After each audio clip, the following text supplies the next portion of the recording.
During the pre-draft process, I talked about the multiple positions of need that the Vikings will need to try and tackle on. Although, when you have as many holes to fill as the Vikings did, there are only so many holes you can fill in one offseason. One of them being tight end, which I'm sure drew a lot of question marks. What do you mean tight end is the least of our worries right now? Well, when your star tight end, your tight end one, unfortunately tears his ACL and MCL late into the season with 2 games left to go, there's a void there that you can't go into. Listen, I saw the reports a couple of weeks ago. TJ Hawkinson, he's evidently ahead of schedule in his rehab process. Yay, that's great. Well, Hawkinson recently spoke on his rehabbing, saying there's no timetable for his return.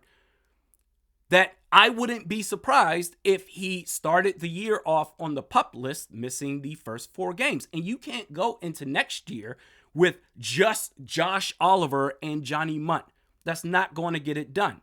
To where if you're unable to trade up with New England and get your quarterback Drake May, or you're unable to take JJ McCarthy, somebody swooped in and got him before you did, okay, well, this is Sam Darnold's team, at least for this year anyway. At pick 11, best player available, draft Brock Bowers. Bam. But they addressed the tight end position, damn it. Signing Robert Tonyan, who played for the Chicago Bears last year. I didn't even realize that at all. It just went over my head. I mean, having Cole Kmet as your tight end one certainly helps. But most notably remembered or known for his time playing with the Green Bay Packers. They signed him, waiving linebacker Donovan Manuel in the process. I like this move. I like this move a lot. And I can assure you, this is not a camp body. The Vikings didn't sign this guy just to sign this guy for the hell of it. This is legit. I think the Vikings are preparing themselves for the likelihood that they are going to roll into the 2024 season with a tight end by committee. And I'm all for it because I've always been a fan of Robert Tonyan's game, so much so I'm on record with this.